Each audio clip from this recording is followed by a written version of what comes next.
The lake should have been quiet, but I could still hear him laughing beside me, even though I buried him 2 years ago. It was that cruel kind of silence that tricks your memory, where you expect love and get a hollow echo instead. We had promised this place would be our final chapter. I came back alone to write it myself. But as I stood there, boots sunk in the mossy soil, breathing in the scent of pine and silt, the soft crunch of gravel behind me shattered the illusion.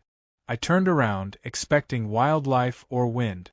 Instead, it was a woman in pearls, gripping a clipboard like it was a sword, her painted lips curled with something too precise to be a smile. She didn't know me. She didn't care. But in her mind, I was trespassing on something she believed belonged to her. She didn't know I owned the land. She didn't know I buried more than a dream to get here. And she certainly didn't know what I was capable of when someone tried to take the last piece of my peace.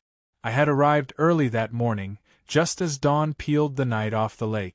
The reflection of the rising sun shimmered like oil across the surface, golden but toxic underneath.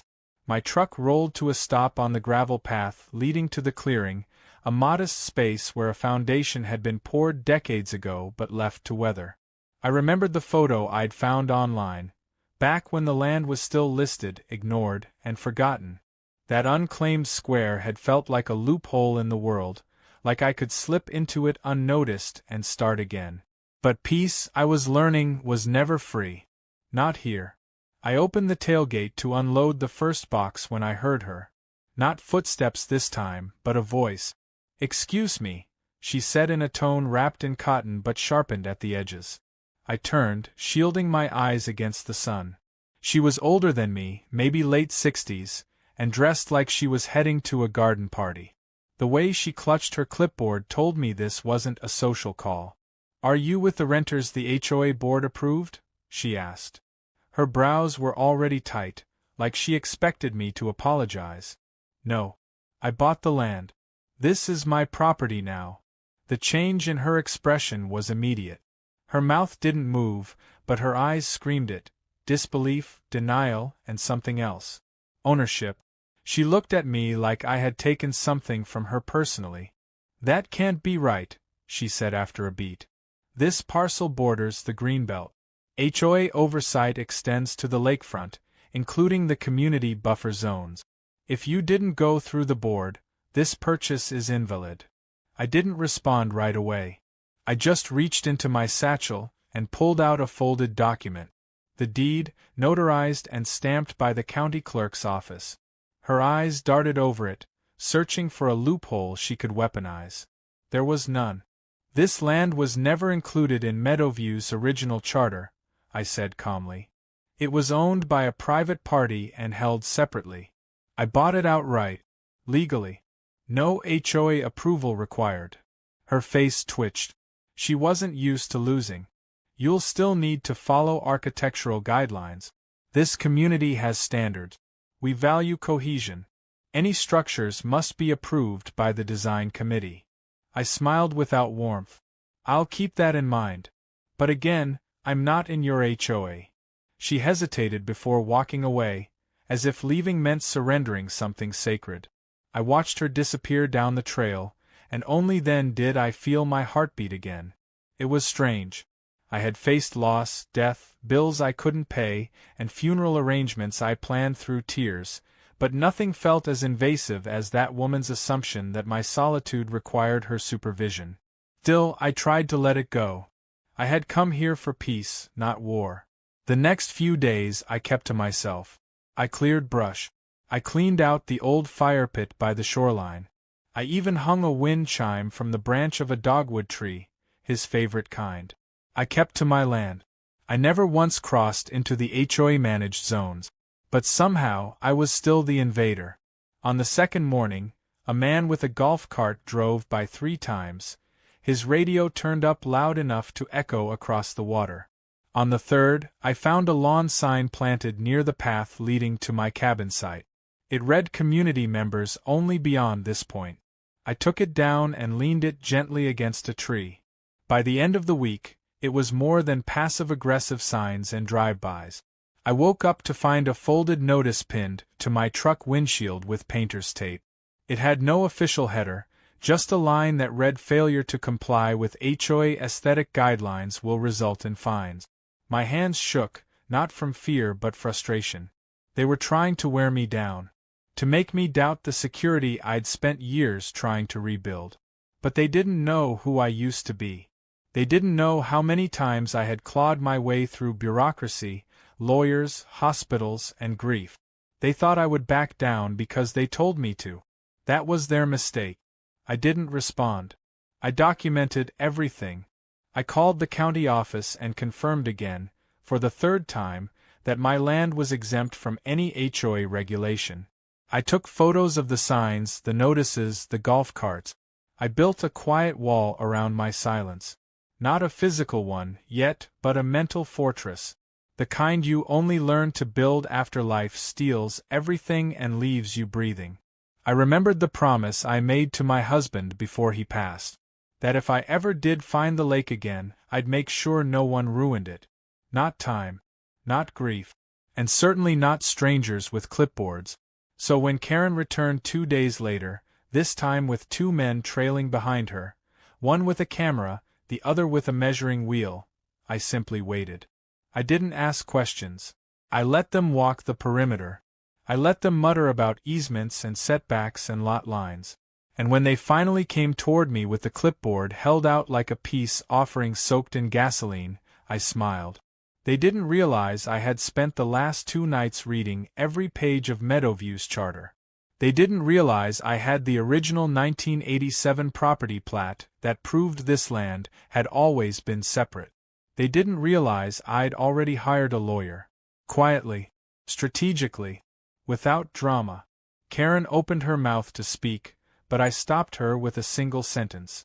You should probably talk to your attorney before stepping foot here again. Her mouth snapped shut. Her clipboard lowered. The cameraman shifted uncomfortably. I turned back toward the lake, wind brushing my face, and for the first time in a long time, I felt something stir that wasn't anger or grief. It was control. And I wasn't about to give it up. I had never considered myself a confrontational person, but something about this place and the people hovering around it began awakening a resolve I hadn't used in years. Grief had carved silence into me like erosion against stone, slow and relentless, but Karen's false authority chipped away at that quiet. Her presence wasn't just a nuisance, it was a trigger, a reminder of how the world treats a woman alone as if she must be waiting for permission to exist. But I wasn't waiting. I was building something here, something he and I had spoken about for years. It was supposed to be a sanctuary, a place to remember him without judgment, without interruption. Instead, I found myself defending it before the first post had even been hammered into the ground. The morning after Karen's visit with her camera crew, I drove into town. Not to retreat, but to prepare. I stopped at the county recorder's office first, asking the clerk to print me another certified copy of the deed along with boundary maps from both the 1987 and 2005 surveys. I watched her face as she scanned the files, eyebrows rising at how clean and distinct the property lines were. She even said, almost absently, that it was one of the rare cases that never got folded into the Meadowview expansion efforts. I nodded quietly, tucking the papers into my file folder like ammunition. Then I made my second stop. At a local real estate attorney's office on Main Street, a man named Ellis who'd handled land disputes for decades and had a reputation for being patient but brutal. When I handed him the documents, his eyes lit up. He read in silence, then leaned back in his chair with a faint grin. "This is going to get interesting," he said, tapping a finger against the folder. "Not because they have a case, they absolutely don't, but because people like that always push their luck until it snaps back and hits them in the face." I asked what my options were. Ellis said the best move wasn't retaliation. It was quiet, documented pressure. Keep record. Photograph everything. Let them dig their own hole, then hand them the shovel and step back. That suited me just fine. By the time I returned to the lake, the sun had dipped behind a thick layer of clouds, casting long shadows over the water. I sat on the porch steps of the old structure and watched as a group of teens rode their bikes past the entrance to my path, their laughter echoing without weight. For a brief second, I envied their freedom. Then I remembered mine was hard-earned. I stayed outside until the stars came out, sipping lukewarm coffee, listening to crickets, and remembering the last night I spent with my husband. We had talked about retirement, about building a cabin like this one, about the quiet. We never imagined he'd be gone within the year. Cancer doesn't care about dreams. It arrives unannounced, destroys everything, and leaves without saying goodbye. The next morning, I found a folded paper tucked beneath a rock near my fire pit. It wasn't an official document, just another typed note printed in bold font that read community access to shoreline protected by HOA mandate. Please remove personal items. My jaw tightened. I took a picture of the note, then the rock, then the angle it was left from. There were no footprints, but the message was clear. They were still trying to intimidate me. I burned the note in a tin can and let the ash scatter into the wind. Later that afternoon, while hauling supplies from the truck to the build site, I noticed something even more disturbing. My boundary flags had been moved. They weren't ripped out entirely, just shifted, subtly. Someone had tried to make it look like my property line crept into HOA land. But I had marked them precisely, based on the surveyor's GPS coordinate. I took out my phone and opened the app I'd downloaded just for this purpose. I walked the perimeter, confirming each flag's rightful place, and set a second marker beside each one. Dual confirmation. Red and blue.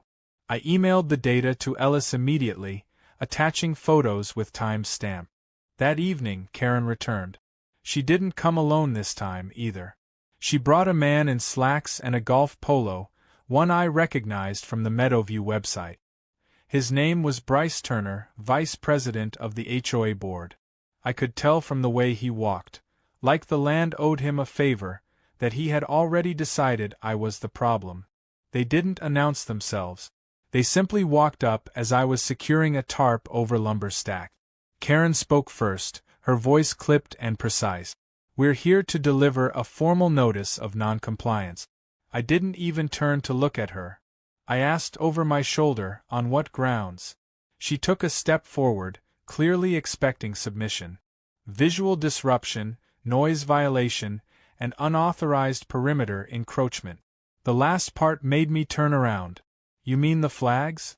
I asked, pretending not to notice the folder Bryce was holding like it had legal weight. Yes, Karen said smugly. A number of residents have reported your markers are within protected shoreline, which belongs to the HOA by deed. I stared at her for a moment. The arrogance in her voice made it sound like she truly believed that repeating a lie long enough would make it real. I nodded slowly and walked past them, not saying a word, toward my truck. I opened the door, pulled out my folder, and returned to them with it open to the map section. Bryce's expression changed the moment he saw the certified stamp. I tapped the plat with my finger. This shows the shoreline as part of this private parcel. Here. And here. It's never belonged to Meadowview. That was confirmed by the county 3 times, including yesterday. And those flags? I checked their placement this morning after someone tampered with them. Want to guess how I know that? Bryce said nothing, his face starting to pale. Karen was already turning red. I let the silence speak for me. When they left, Bryce mumbled something about bringing the matter to legal review. Karen didn't look back. I stood there, watching their retreat, and felt something shift. I wasn't angry anymore. I wasn't sad. I was something sharper, focused. They wanted a fight, but I wasn't going to give them the satisfaction. I was going to win without shouting, without drama. Just quiet precision. The next day, I installed a motion-activated camera system. Not just for security, but to catch the next act of trespass without lifting a finger. Then I spent the afternoon planting flowers along the path to the water. Dogwood and forget-me-not. The kinds he loved. The kinds we had once talked about surrounding the cabin. They thought they could bury me in paperwork and threat. But I had already been buried once, when I lost him. This was just noise. And I had finally found the volume knob. The cameras caught them at 2:13 in the morning. Two figures in hoodies, one with a flashlight, the other dragging something across the ground. They didn't speak. They didn't need to. The footage was enough. They crept along the edge of my property, moving the flags again, shifting the markers inward by a few feet just like before. But this time, they didn't know I had placed infrared sensors along the trail. They didn't know I had activated low-light surveillance with audio. When I watched the footage the next morning, my heart didn't race. It slowed. Because now I had proof. Not assumptions. Not suspicion. But undeniable evidence. I transferred the file to a USB, slipped it into a padded envelope, and sent it straight to Ellis. I knew what he would say. This was no longer petty harassment. This was property tampering. And that changed everything. That morning, I went about my routine as if nothing had happened. I pulled weeds near the tree line, set out fresh birdseed, and began clearing an area for a stone fire ring. My grief had become a silent rhythm, steady like the pulse in my wrist, but now it was joined by something else. Calculation. Every shovel of dirt I moved, every nail I drove into timber, was a quiet assertion of presence, of permanence. The woman they thought they were pushing out wasn't just staying. She was building. At noon, I heard a vehicle pull into the gravel drive. It wasn't Karen. It was a uniformed man stepping out of a white SUV with the county seal on the side. He introduced himself as Officer Lyle, a land management officer responding to a formal complaint made by the Meadowview HOA. His tone was polite, almost apologetic, as he said the words. "They're claiming you've erected permanent structures on community-maintained land." I didn't react. I simply handed him the file folder. The same one I had carried like armor for weeks now. He flipped through the documents, nodding slowly as he read the surveys and stamped approvals. When he reached the aerial drone photos, he let out a low whistle. "This is airtight," he muttered. I smiled but said nothing. He walked the property with me, checking the markers, comparing the plotted lines to GPS coordinate. I showed him where the flags had been disturbed, and where I had placed backup markers in case of tampering. He took photos of everything, even pointing out that the second set of flags actually undershot the boundary by a few inches. "Looks like you gave them more room than required," he noted. I shrugged. "Generosity isn't always appreciated," I said. He gave a small smile, then added something I hadn't expected. "I know people like that. They think lines on a map are suggestions if they've been ignoring them long enough.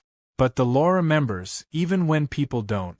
After he left, I stood by the lake, wind brushing my hair into my face, and let the quiet wrap around me again. It was different now. Not fragile. Not heavy. It was sharp and purposeful. I could feel the tide turning.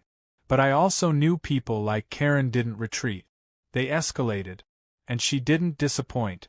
The next day, I found a notice tacked to a wooden stake at the entrance to my drive. It looked official at first glance, but the wording was off. No agency header. No date of issuance. It accused me of violating community harmony standards and demanded that I appear before a board committee for a disciplinary hearing. I laughed. It was a desperate play. The kind that revealed just how little ground they had left to stand on. I took it down, photographed it, and added it to the growing folder. Then I made a call. Ellis answered on the second ring. I told him everything. The footage. The fake notices. The tampered flags. He was quiet for a moment, then said, "We'll file a cease and desist. Not just for trespass, but for harassment and attempted encroachment. I want you to log every single interaction from now on. Start a journal. Time, date, description. Even if it feels small." I told him I already had one. I heard him smile through the phone. That night, I took my journal to the fire pit and flipped through the pages. It had started as grief therapy. A way to speak to my husband without crying. But now it had become a record of survival. Of reclamation. I wrote down the new entry with steady hand. They came in the night. Tried to erase me. But I left a deeper mark. I closed the book and watched the embers rise into the air, tiny flames vanishing into the black sky like scattered memories. A few days passed in silence. No visitors. No new notes.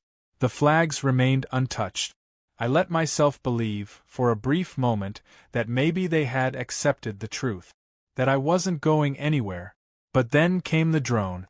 It hovered just above the treetops, its camera trained directly on my cabin's roof. I spotted it while drinking coffee on the porch. It made no sound at first, but then the buzz grew louder as it dipped lower. I waved once, not in greeting, but in warning. It retreated a few feet but didn't leave. I went inside, pulled out a large envelope, and retrieved my husband's old field binoculars. He'd been a wildlife photographer, always tracking birds through the lens. Now I used the same tool to spot the figure standing near the HOA's main trailhead, holding a control device. Karen. Watching me. Filming me. Still pretending she had a right. I called Ellis again. He sighed and told me to document it but not engage. Yet he had already sent a warning letter to the HOA's legal counsel, outlining the boundary tampering and the surveillance. This drone footage, he said, would only strengthen our case, especially if it crossed the line. I spent the rest of the afternoon measuring its flight path and using an app to track its altitude and range. It had flown within 15 feet of my deck, well inside the legal privacy zone. I emailed everything to Ellis. His reply was simple. This is gold. That night, I sat beside the lake and listened. Not for footsteps or drones or voices, but for the memory of my husband's laugh, the warmth of his presence, the thing I had come here to protect. It wasn't just about land anymore. It never really was. It was about holding on to something real in a world that keeps trying to erase us. Karen thought I was just some woman who wandered in without knowing the rules. But the truth was, I knew the rules better than she did. I just never needed to use them. Until now. I looked up at the sky, stars sharp against the black. I whispered, I'm still here. I'm not leaving. And this time I meant it like a promise, not just to him, but to myself. The moment the sheriff's cruiser pulled into my gravel path, I knew Karen had finally crossed the line she had been dancing around since the day I arrived. The vehicle came slow, dust lifting behind it like a signal flare, and when the door opened, I half expected to see some HOA puppet with a badge. But the man who stepped out was calm-eyed, heavy-set, and wearing the weariness of someone who had been called out for things he didn't care to hear. He looked at my unfinished cabin shell, then at me, standing with a mug of coffee in my hand and no fear in my chest. He nodded once, more out of courtesy than obligation, and said he was responding to a report of a squatter on restricted HOA property. I laughed before I could stop myself. It was dry and short, and it made him squint at me with interest. I handed him the folder. The same one I'd been carrying around like a shield, now fatter than ever. He took it without protest, flipping it open right there on the hood of his cruiser. He didn't speak as he read, just ran his thumb down each page slowly, mouth moving slightly as he tracked the words. When he reached the survey maps and GPS logs, he let out a soft grunt. He flipped the folder shut and looked at me with something between amusement and pity. He said it plainly. You're not a squatter. You own this land free and clear. The complaint is baseless. I nodded. Karen, I said. He nodded too. Of course. She told Dispatch you had no paperwork and were threatening the neighborhood with construction. I tilted my head. Threatening them with what? A cabin and a flower bed? He smirked and said he would file the call as a false report and note it for record. He offered to walk the perimeter just to make it official. We did the loop, quiet except for the occasional bird or rustling in the underbrush. He stopped where I showed him the tampered flags, and when I pointed out the motion cameras, he seemed impressed. Most folks don't think to document like this, he said. I shrugged. Grief teaches you to prepare for everything. Even wars you didn't start. He didn't ask what I meant. He just tipped his hat when we got back to the driveway and told me to call if it happened again. It did. 2 days later. This time, a certified envelope arrived. Inside was a cease and desist letter, not from the HOA attorney, but from Karen personally.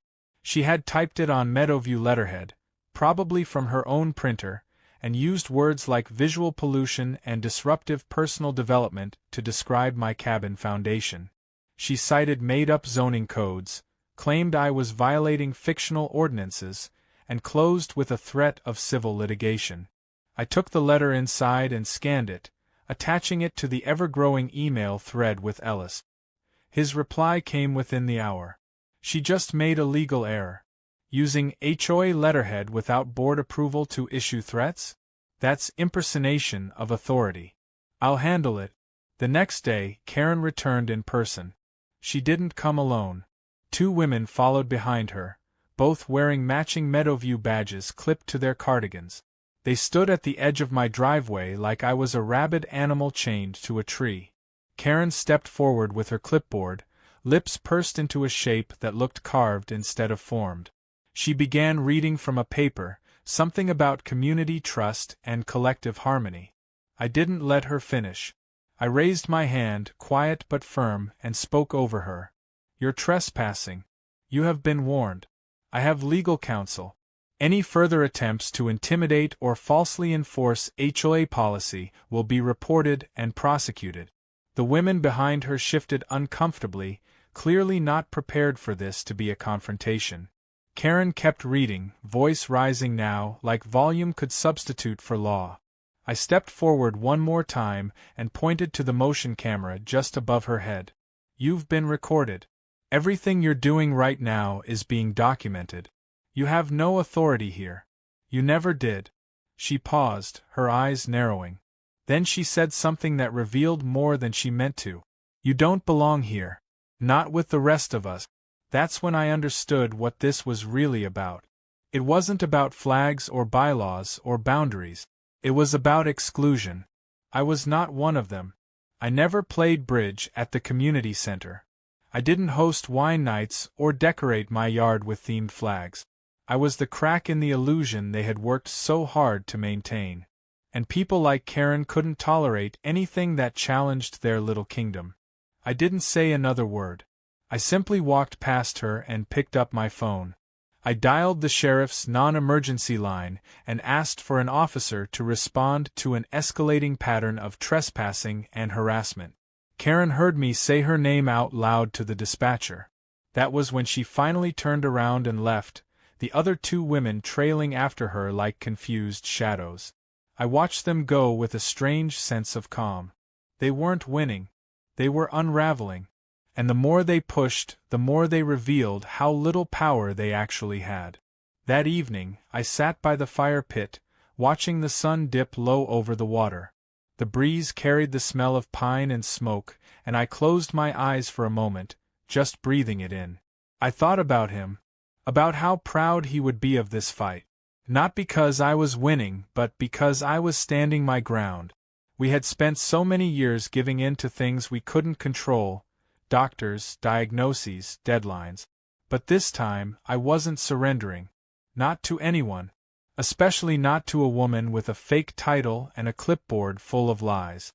The stars came out slow, one by one, as the fire crackled beside me. I didn't know what Karen's next move would be. But I did know mine. I would keep building. I would finish the cabin, plant the garden, and carve a life from the very soil she tried to claim. And I would do it without yelling, without vengeance, without theatric. Just steady, deliberate resistance. Because this wasn't just land. It was legacy. And I was done letting anyone try to erase it. The lake shimmered like glass under the morning sun, calm and untouched, as if mocking the chaos Karen kept trying to stir.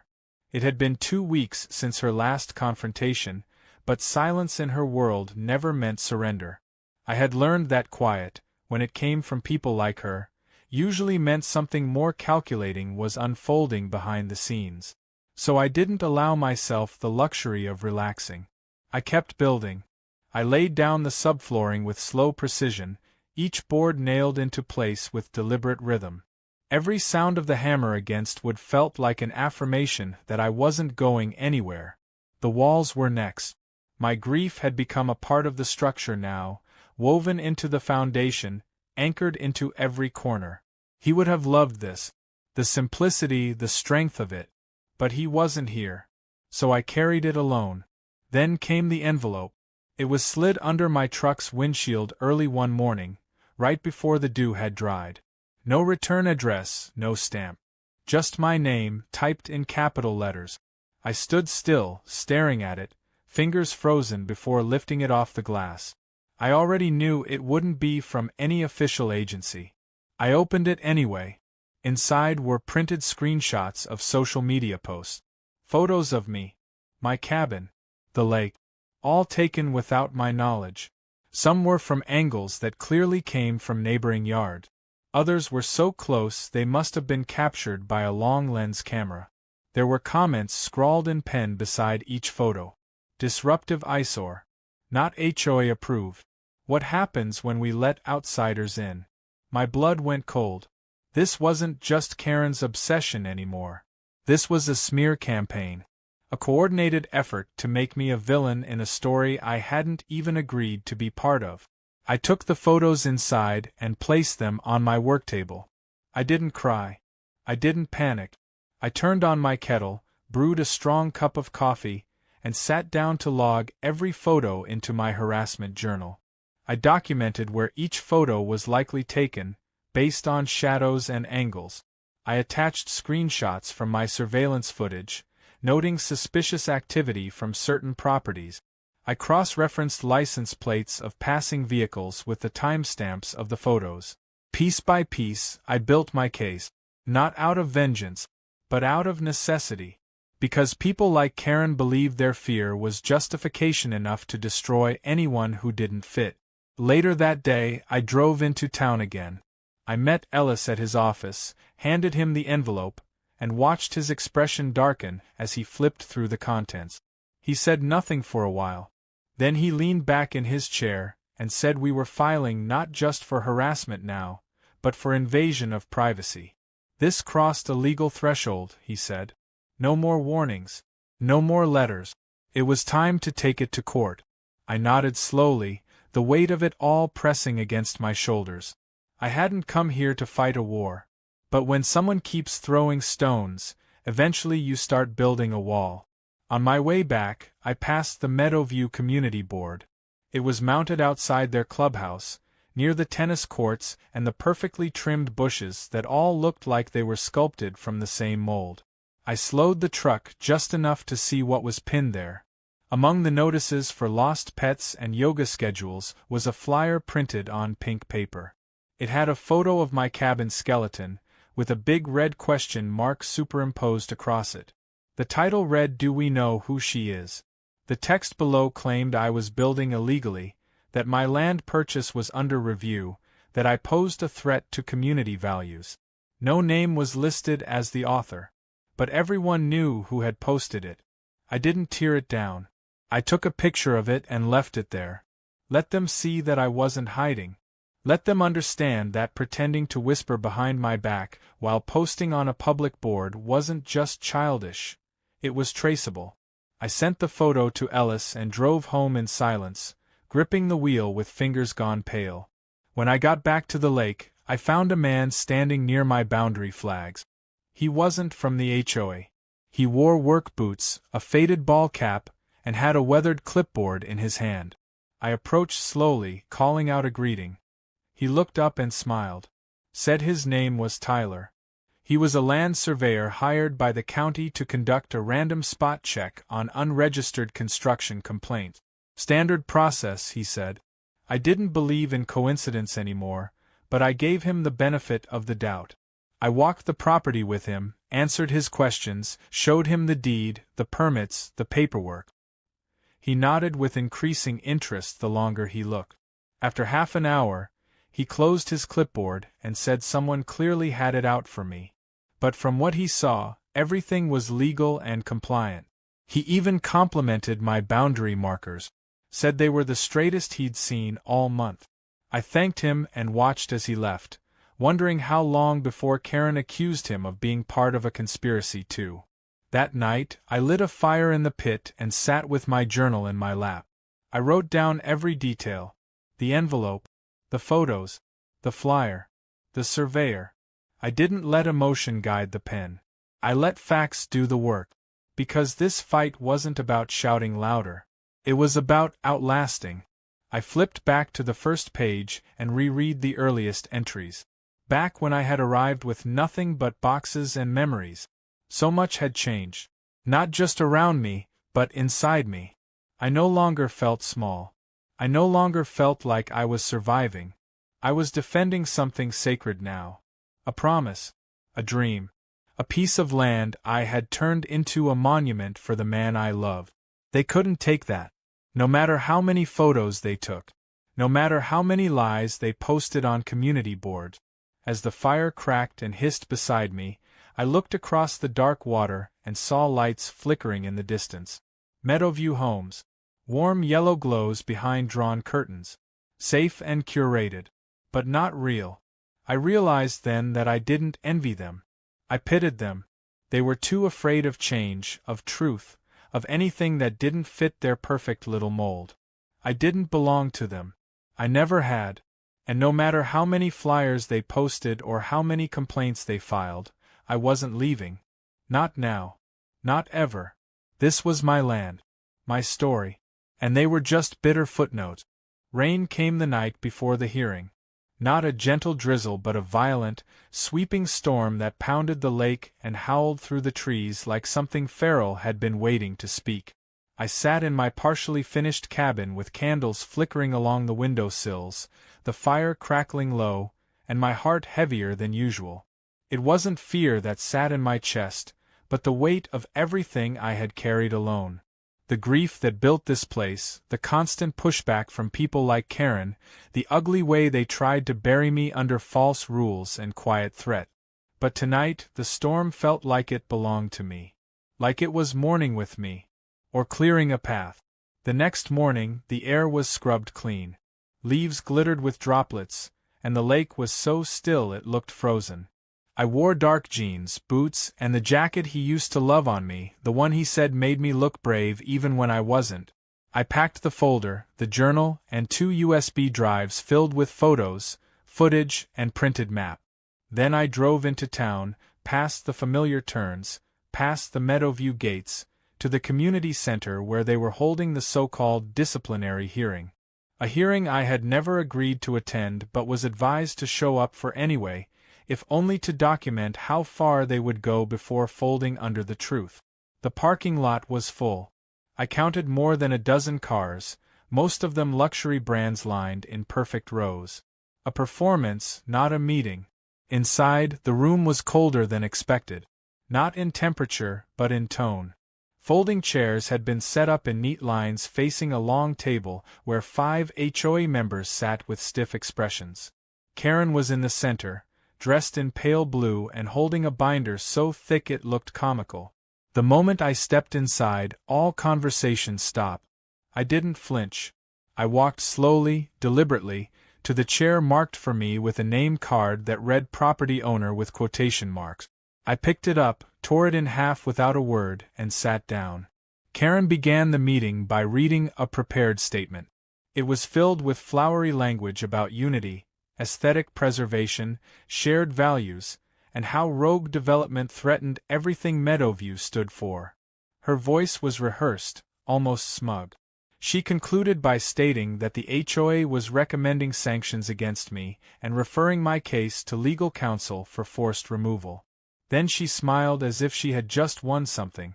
The silence that followed was thick and anticipatory. But I didn't let it stretch. I stood, opened my folder, and spoke with a calm voice sharpened by everything they had done. I presented the original property deed, the historical plot map, the updated county survey. I showed documentation of the private purchase, tax records, certified legal confirmations from the county land office. Then I held up the cease and desist letter Ellis had served the HOA with days ago, informing them that if any further harassment occurred, formal civil litigation would begin. Karen's face twitched. I didn't stop. I handed over printed screenshots of the photos taken without my consent, the flyer with defamatory language, and stills from surveillance footage showing unauthorized entry and flag tampering. I included timestamps, legal citations, and witness statements from the county officer and land surveyor. Then I reached into my bag and held up the journal. I didn't read from it. I just said one thing. Every page in here documents what you've done. Every silent attempt to erase me. And every time you failed. There was a long pause. Then someone at the end of the HOA table, a man who hadn't spoken, cleared his throat. He asked Karen if she had verified the land exclusion before sending the notice to the sheriff. She began to answer, then hesitated. The man looked to the others, then said he'd like to motion to dismiss all HOA actions regarding my property. Karen's voice snapped sharp then, high-pitched and cracking. She insisted they still had grounds, that I was undermining the neighborhood, that if they allowed this now, others would follow. But the room had changed. The fear was slipping off them like rain off metal. They weren't trying to win anymore. They were trying to exit gracefully. I collected my things and turned toward the door, pausing only to say one final thing. You all spent so much energy trying to push me out. But this land was never yours. Not legally. Not morally. I came here to grieve in peace. And all you did was try to make that impossible. Well, I'm done grieving. And you're done interfering. The door closed behind me with a soft finality, and I stepped into the sunlight. The breeze was lighter now. Not triumphant. Just clean. Like the air after a long, hard winter. On my drive home, I didn't feel relief so much as release. They hadn't just lost the case. They had lost the illusion of control. And that was something they could never get back. Back at the lake, I walked the edge of the property, hand brushing the tops of the flowers I had planted weeks ago. The cabin was taking shape now. Not just as a structure, but as a truth. A place built from pain, protected by persistence. That night, I lit a fire by the water and opened the journal to its final page. I wrote down everything. The hearing. The dismissal. The look on Karen's face when the board abandoned her. And then I closed it for good. I didn't need it anymore. The story had been written. The fight was over. What remained was mine to shape however I wanted. I looked up at the stars, the same ones we used to stare at when we dreamed of a place just like this.